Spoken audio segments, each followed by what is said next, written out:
Sai da dove abbiamo cominciato noi? Molto lontano dalla Terra, direttamente, da zero, nel 2015.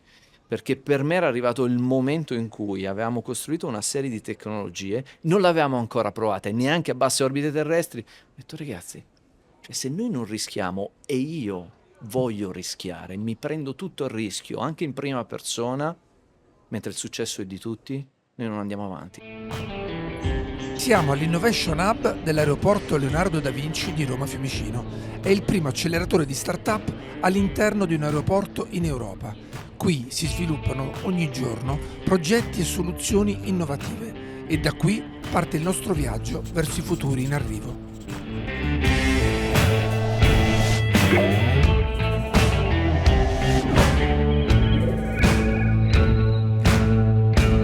Nel III secolo a.C., il poeta Apollonio Rodio, che poi sarebbe diventato il direttore della storica biblioteca di Alessandria di Egitto, rielaborò una storia, un mito che circolava da tempo nella tradizione orale e scrisse un poema destinato a entrare nella storia, Le Argonautiche, ovvero la spedizione degli Argonauti di Giasone alla ricerca del mitico Vello d'Oro.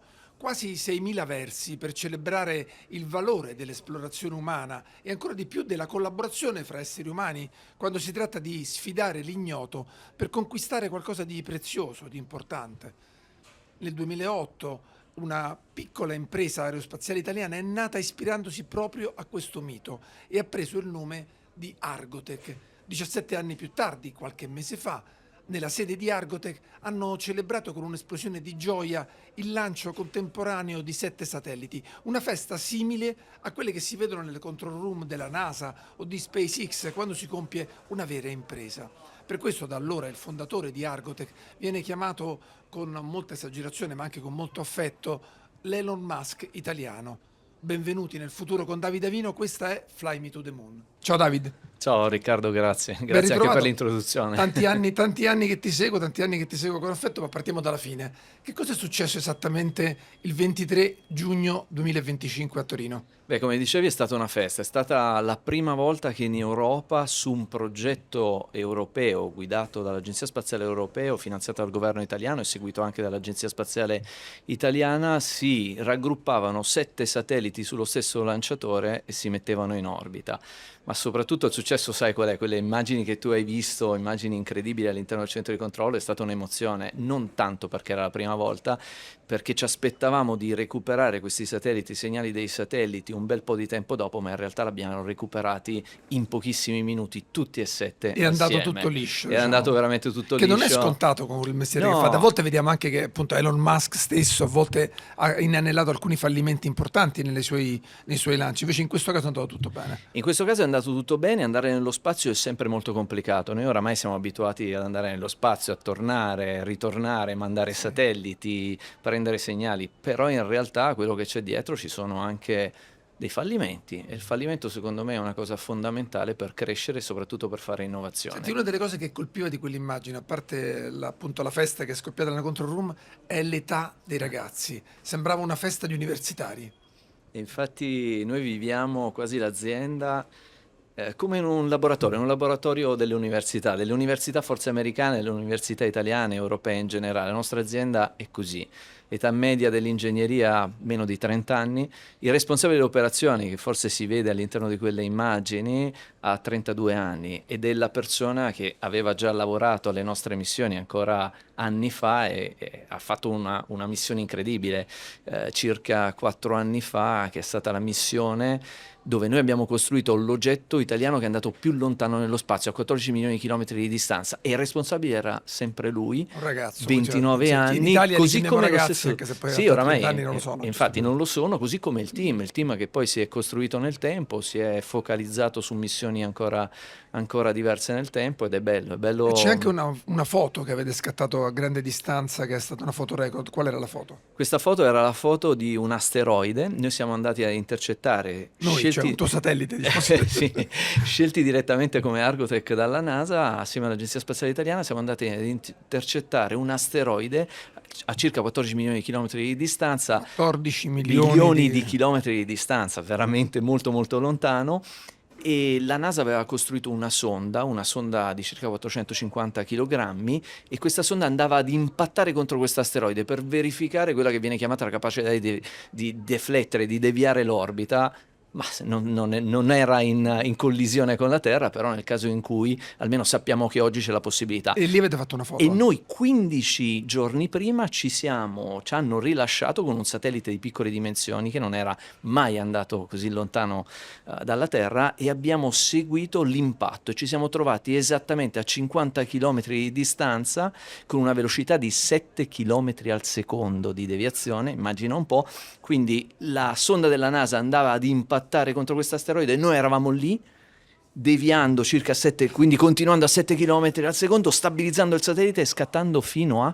La NASA era contenta all'inizio, quando abbiamo cominciato a studiare la missione, una missione sviluppata in 18 mesi, tempo assolutamente record, ha detto: se riuscite a fare una foto noi siamo non contenti, di più, ne abbiamo fatte 627. Quindi un record. Senti, tecnicamente quello che fate ad Argotec è made in Italy, questo si chiama made in Italy? Guarda, noi in realtà, io lo dico sempre, noi siamo veramente 100% made in Italy, sia a livello di capitale, perché è 100% italiano ed è assolutamente un record già. E noi stiamo cercando di portare nel tempo tutti i sistemi e i sottosistemi. Cosa sono? Un satellite è come una macchina, all'interno c'è il motore, il carburatore, eccetera, eccetera. Siamo circa all'80% di tutti i pezzi fatti all'interno del nostro stabilimento, quindi questo è un altro record. Di cui poi parleremo. Senti, ripensandoci oggi, perché hai scelto di ispirarti agli Argonauti? Forse perché per fare un'impresa aerospaziale in Italia da zero bisogna essere un po' eroi, un po' matti? Bisogna essere matti, ma non adesso, secondo me, perché oggi stanno nascendo un po' di start-up, un po' di aziende che in qualche modo fanno innovazione anche nel settore spaziale, ma nel 2008 era un po' da folli, veramente da argonauti cercando il velo d'oro, dove in quel periodo era impossibile, come racconto spesso, di accedere al credito. Sicuramente andavi in banca.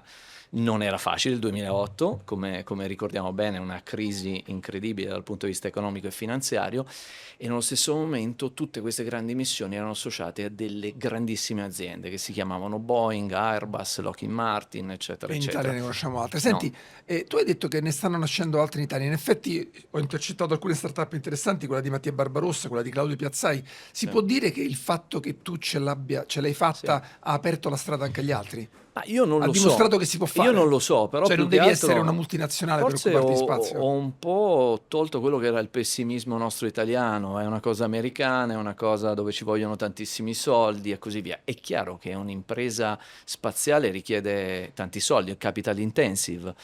E forse noi abbiamo aperto un po' la strada a far capire che anche in Italia si può fare spazio, che lo si può fare ad altissimi livelli, e soprattutto costruendo anche oggetti direttamente in Italia e mandandoli nello spazio anche profondo. Di alta manifattura tecnologica. Senti, tu sei nato a Foligno, che alcuni dicono essere il centro dell'Italia, Del mondo, esatto, dell'Italia, ma non è il giusto. centro del mondo. No. Come ci sei finito a fare quello che hai fatto da Foligno? Ma innanzitutto, vabbè, io sono nato a Foligno, poi i miei genitori sono di origini casertane, io ho sempre girato, mio papà girava, ho vissuto pochissimo giù, ci sono... Come eri da bambino? Cosa sognavi? Ma guarda, io da bambino ero molto particolare, perché sai cosa chiedevo ai miei genitori? Chiedevo il VIC-20, il Commodore 64. Quindi avresti potuto fare lo smanettone informatico, Io diciamo. ho fatto lo smanettone informatico per tanti anni, perché la mia prima azienda l'ho costituita negli Stati Uniti vendendo un software alla NASA, assieme ad un mio socio Questa non l'avevo mai americano. ancora Sì. sentita. Cioè hai fatto un software per la NASA? Sì, sì, sì. Che faceva cosa? Che controllava praticamente la telemetria della Stazione Spaziale Internazionale dal punto di vista medico, tutto l'environment interno della Stazione E Spaziale quanti anni Internazionale. No, lì avevo già, Eri già grande? ero già andato via, avevo no, circa 27-28 perché anni. c'è un capitolo lungo della tua Sì, c'è vita un che è capitolo molto lungo. diverso, quando tu a un certo punto entri all'Accademia Militare e addirittura diventi un paracadutista della Folgore. Corretto, sì, ho Raccontami fatto- cosa avevi in testa in quel periodo della tua vita, cosa volevi fare? Beh, io nasco in una famiglia di militari, mio papà era un ufficiale, io a quel punto, per me, sai, la divisa a quel punto o la sposi o in qualche modo ce ne stai ben lontano. Io assolutamente l'ho sposata e Tu hai fatto il io parà ho proprio? fatto il parà, ho fatto l'ufficiale dei paracadutisti per circa 10 anni e mi sono laureato all'interno con una doppia laurea all'interno, cioè in quel periodo. E poi dopo, a un certo punto... Cioè ti lanciavi ovviamente? Non solo, sì, assolutamente, sì. Quindi guidavi? Sì, sì, sì, Hai sì. fatto delle missioni? Ho fatto missioni, ahimè, a 22 anni ero in missione estera molto lontano dai confini Non se ne può nazionali. parlare. Bah, preferisco, è un capitolo importante, un capitolo che secondo me ha formato molto Ma quello che infatti sono oggi. io ti ho visto all'opera come capo dell'azienda e tu non c'hai un atteggiamento militare. Che cosa ti ha insegnato quel periodo della tua vita?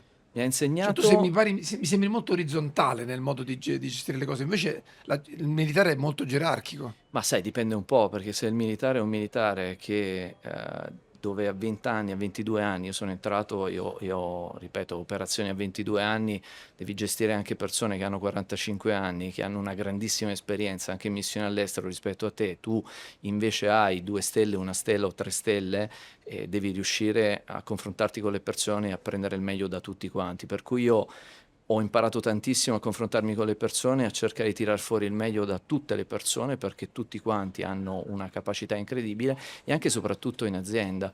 Mi ha insegnato quel periodo della mia vita che in realtà devi ascoltare tutti, anche le persone che sono arrivate da poco e anche le persone che hanno una grandissima esperienza, prendere il meglio da tutti e cercare di fare un minestrone e far sì che poi tutte le persone abbiano un obiettivo comune. Però tu poi a un certo punto questa vita la molli. Sì. Cosa succede nella tua testa quando decidi di togliere la divisa per fare altro? Cosa volevi fare? Ma io non l'ho mollata perché non l'amavo, l'ho mollata perché secondo me era arrivato il tempo in cui io volevo volare e andare oltre, volevo Letteralmente volare. volare, corretto, perché ti posso dire che non ho mai lasciato, ad esempio, come ti raccontavo prima, l'elettronica, l'informatica, io ho sempre continuato anche in quel periodo di sera, di notte a programmare, a cercare di tenermi sempre aggiornato, fin quando secondo me sono stato folgorato sulla via di Damasco guardando le prime immagini di un rover marziano che era atterrato della NASA su Marte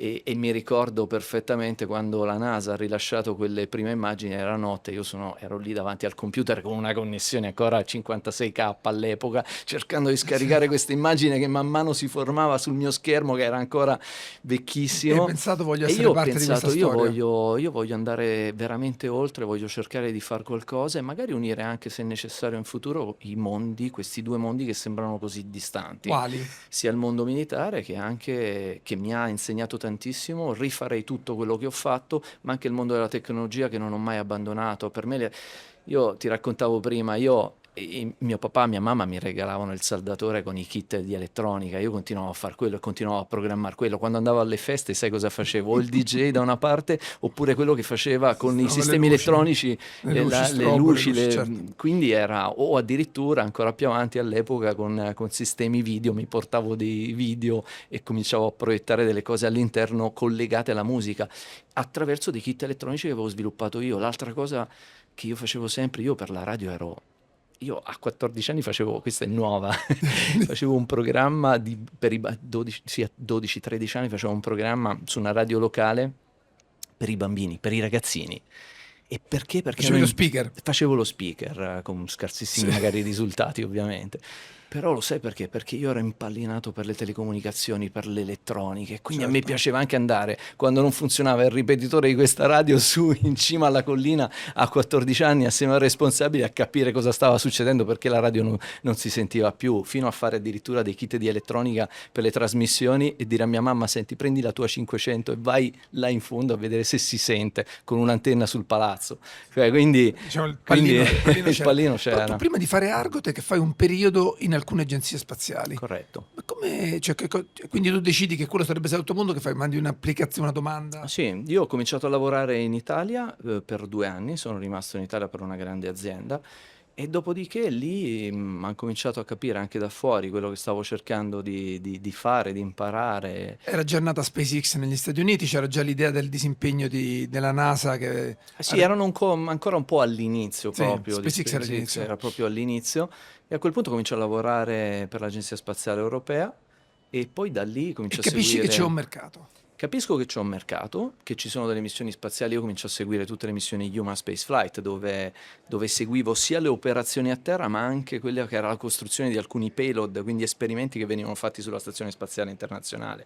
Mi impallino sempre di più per Quindi quel diciamo che mondo. quello alla fine è stato un periodo di studio, cioè hai capito quel settore come funzionava, ti è servito a quello, no? Assolutamente, assolutamente. Quello mi è servito per riuscire poi nel 2008 a rientrare in Italia, e questo secondo me è un messaggio importante, ricordando che ero e che sono italiano e che secondo me avrei dovuto anche ridare qualcosa al mio paese, ritornando e facendo Senti, un'azienda in la cosa Italia. che mi ha colpito, tu sei tornato, noi ci siamo conosciuti in quel periodo, sei Sì, tornato e la tua prima sede è stata a Torino in un ex stabilimento Fiat, con la Fiat che aveva dismesso, di un fornitore sì, Fiat, che aveva dismesso corretto. praticamente il Sì. settore a Torino, ed era quasi un messaggio alla città, cioè che non doveva, Sì. che c'era anche, che poteva avere un futuro industriale anche senza le automobili quasi. Sì, quella che tu hai visto era già la seconda o la terza sede, perché la prima addirittura era una portineria Vabbè, dismessa sì, hai dove, come... dove c'ero io e un'altra persona all'interno, Cioè e l'inizio era proprio in uno stanzino? era veramente in uno stanzino, sì, sì, sì, Io mi ricordo una sede assolutamente. abbastanza Tu bella invece hai attorno al visto una 2000. sede già che era la seconda sede dopo pochi anni ed era quasi il 2011-2012 forse, e era un messaggio importante, ma era un messaggio di un'azienda che aveva avuto sicuramente una storia importante anche per il mercato dell'automotive, ed era un messaggio che qualcosa doveva cambiare anche nella città a Torino, e ancora oggi stiamo in qualche modo cercando di trovare un futuro per Torino. E Senti, per te le sedie hanno sempre avuto un valore simbolico non banale, perché in quel caso abbiamo citato sì. questa, adesso hai trovato una sede che quando ci arrivi sembra davvero che l'abbiano costruita per te, invece non è Un'astronave, così, perché è un'astronave. un'astronave costruita da questo formidabile architetto brasiliano Oscar Niemeyer, che fa questo progetto di fabbrica per una Sì. cartiera che era abbandonata. Sì, questo qui era un progetto, in realtà era il quartier generale di questa cartiera, ed ha una forma circolare, 12.000 metri quadrati, alle porte di Torino Sembra Nord. un'astronave che è atterrata alle porte di Torino. Ti racconto che io stavo cercando una nuova sede perché sulla vecchia, quella che avevi visto tu, Non c'entravate più. non c'entravamo più, veramente in ogni buco avevamo persone o laboratori. E a quel punto ho cominciato a girare, e racconto anche l'aneddoto che il mio responsabile di infrastruttura continuava a propormi, diciamo, classici capannoni da ristrutturare. E poi a un certo punto mi portano a vedere questa sede e io me ne innamoro. Esco da questa sede dopo aver fatto un giro, era circa 12 anni che era stata completamente abbandonata, e io dico, io È proprio voglio quella? andare lì. Perché è veramente un'astronave, non lo sapevo neanche che nell'82 era atterrata un'astronave Sì, alle alle porte di porte. Torino. Sembrava E fatto apposta. quando ho visto quello, poi sono andato a guardare un po' la storia di questa Archistar che è Niemeyer, che ha costruito Brasilia, e quando ho scoperto che lui univa non solo l'architettura, ma lui diceva un palazzo non lasci niente, cioè se costruisci un palazzo, se fai un duplicato non lascerai mai No. niente. Ma in realtà lui diceva sempre che l'architettura è innovazione, altrimenti una ripetizione che a nessuno piacerà, che a nessuno sarà interessato. In realtà si sposava molto bene con la nostra filosofia, perché noi non abbiamo mai copiato, abbiamo sempre cercato di innovare, di andare oltre quello che magari anche i grandi facevano, perché altrimenti non saremmo arrivati dove probabilmente oggi siamo Senti, oggi arrivati. guidi un'azienda di quasi 300 persone, l'età media è 30 anni, e ho visto anche molte donne ci sono, quindi non è Certo, un'azienda solo di maschi che fanno assolutamente. tecnologia, e siete in grado di produrre circa un satellite a settimana da zero, giusto? Corretto, sì, Quindi sì. cioè, un'azienda di alta tecnologia anche con ritmi di produzione molto veloci. Come ci siete arrivati? Riguardando a questi 17 anni, come si arriva fino a lassù? Beh, fermandosi e guardando come abbiamo fatto, ogni tanto me lo chiedo, ma in realtà io non guardo mai dietro, guardo avanti, quindi, e qualcuno mi dice, guarda, ma tu, cavolo, non riesci mai a festeggiare, ad esempio, tranne quel frame che forse hai catturato dei 7 satelliti o di qualche altra missione. Io penso sempre dopo, penso sempre a quello che ci sarà successivamente, e ancora prima di festeggiare quel frame, di guardare quel frame, io già pensavo a quello che sarebbe stato dopo, perché altrimenti se ti fermi, festeggi, pensi, è troppo tardi e qualcuno ti ha Una delle cose che raggiunto. stupisce della tua storia è che tu sei arrivato fin qui senza finanziamenti, cioè questa è Mm. un'azienda che si è totalmente autofinanziata, come si faceva una volta nel Sì. capitalismo italiano familiare. Lo sai perché? Perché io ho sempre voluto dimostrare innanzitutto a me stesso e alle persone che erano con me che ce l'avremmo fatta da soli. E questo è fondamentale, perché prima devi crederci tu come innovatore, come finanziatore, come persona che per anni non ha, per anni non ha preso lo stipendio, e poi a quel punto, quando hai dimostrato di creare tecnologia, di innovare, probabilmente arriva il punto in cui anche gli altri potranno credere nell'impresa che hai fatto, e Senti, forse oggi ci stiamo quasi arrivando. la prima volta che ci siamo trovati mi hai raccontato che i tuoi clienti all'inizio erano tutti clienti esteri, cioè che non avevi clienti dall'Italia. L'Italia alla fine oggi a 17 anni dopo ti può dire ti ha aiutato in questa impresa?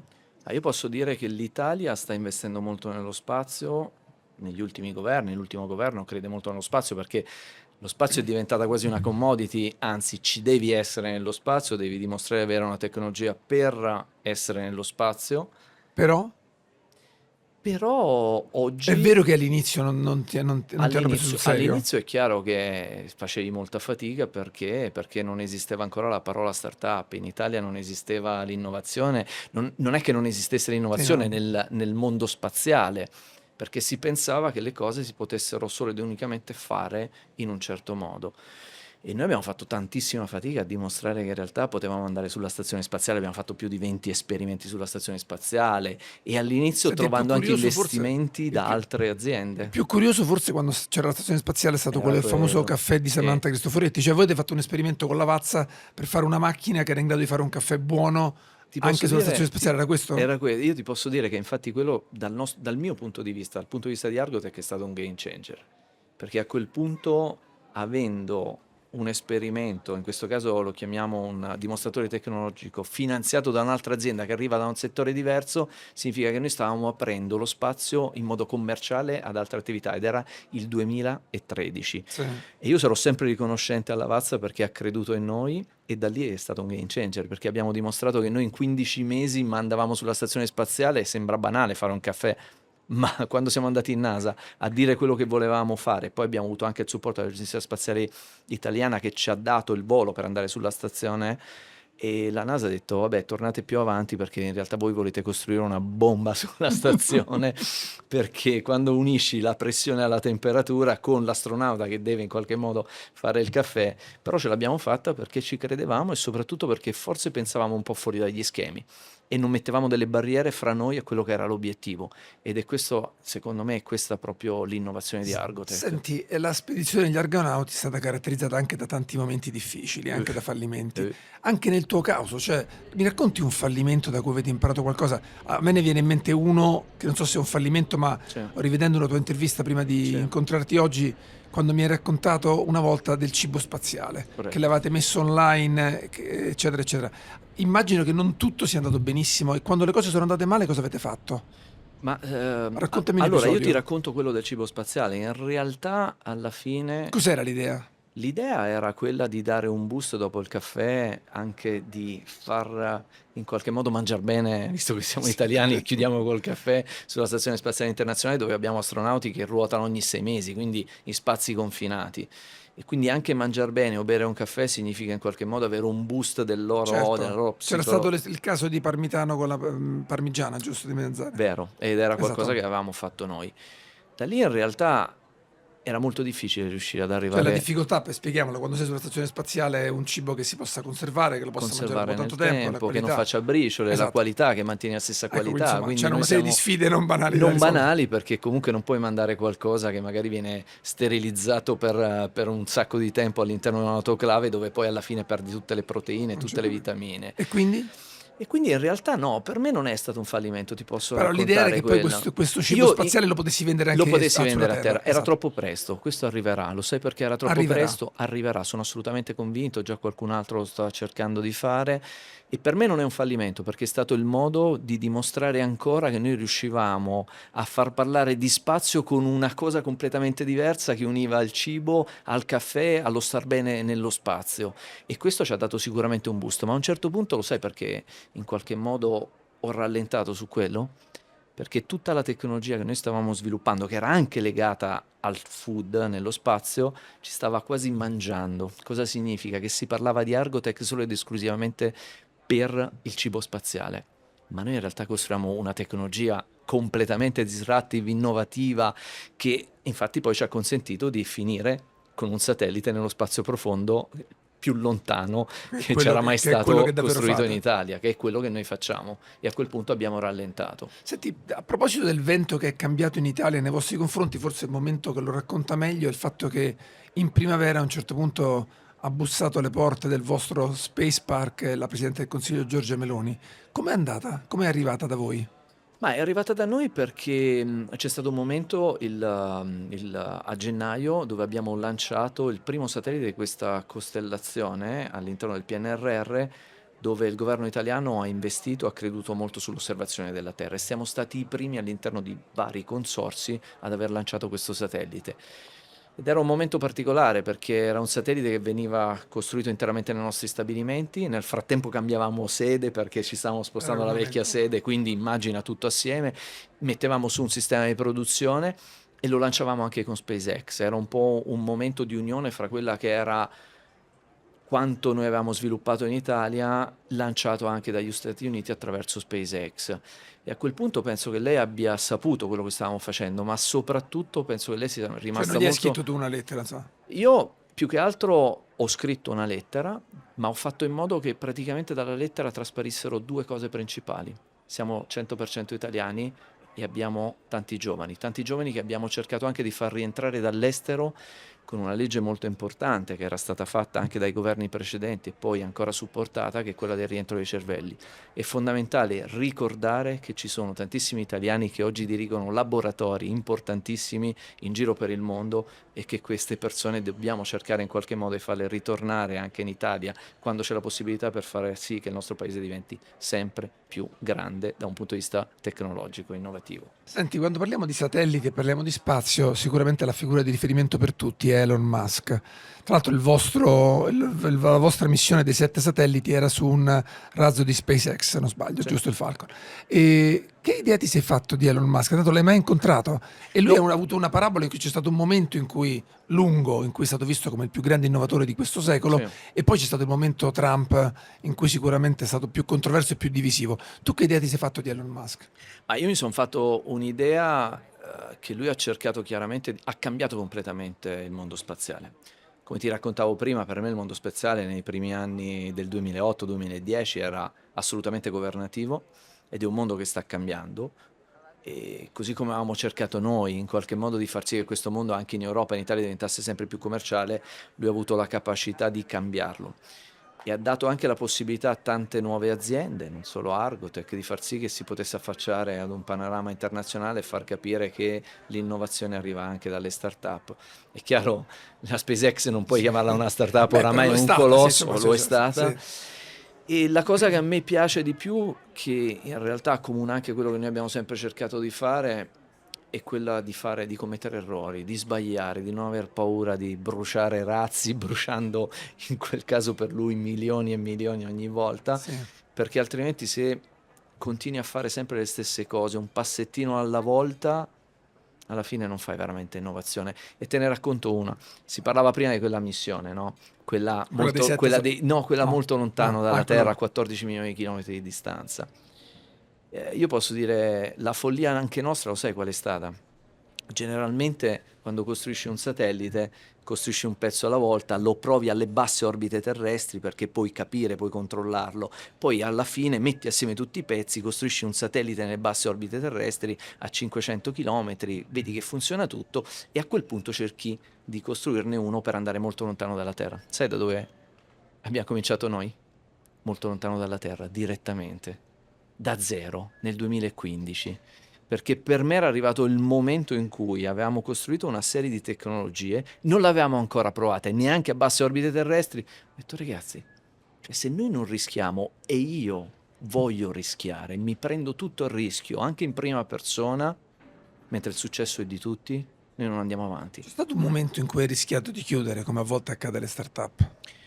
Ma sai che cos'è? È sliding doors ogni volta. Io ti posso dire che noi abbiamo rischiato perché se quel satellite a 14 milioni di chilometri di distanza non avesse funzionato, io mi sarei giocato la credibilità, non ci sarebbe stata la missione successiva sulla Luna e non ci sarebbe stata la missione successiva degli 8 satelliti e così via. Ogni volta, e anche lì, nel momento in cui Ma, abbiamo mandato quegli 7 satelliti, tutti e 7 assieme, anche lì è sempre uno sliding doors. ma questo fatto di vivere sempre sul filo è quello È che, quel- che volevi da bambino? Cioè Assolutamente sì, sì, ti assolutamente trovi sì. bene su questo Se tu filo in colleghi bilico, anche il mio passato, anche dal punto di vista cioè, militare, che a ogni me lancio piace. è A me decisivo. piace quello, a me piace praticamente rischiare.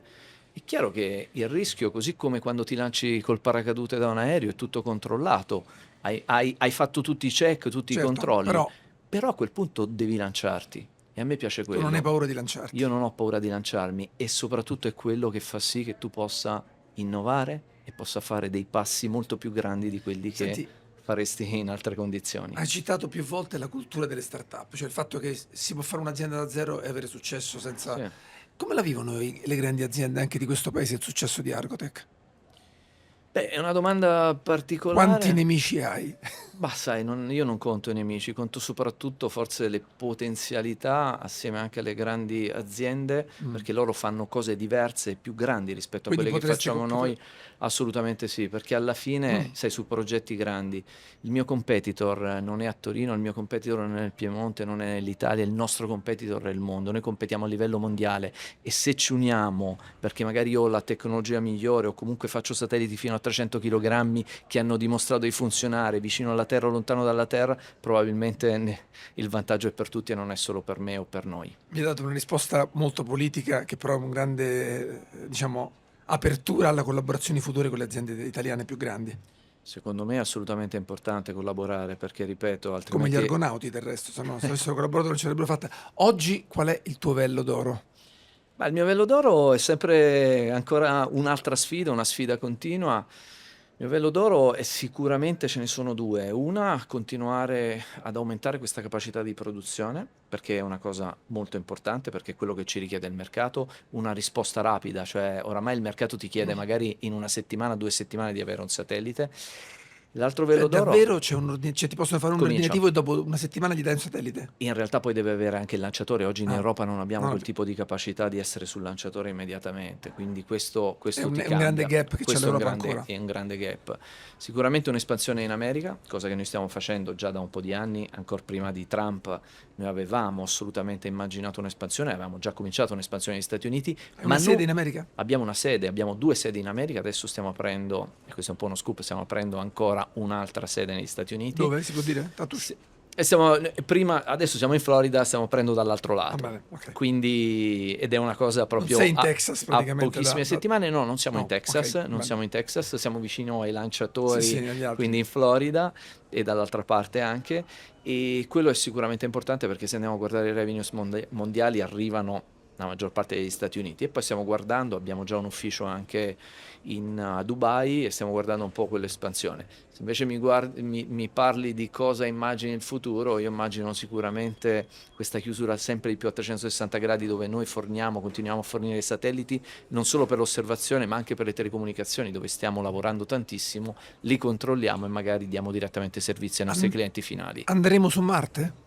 Andremo su Marte, io ci voglio andare, non io personalmente, ma Tu voglio no, però. vedere.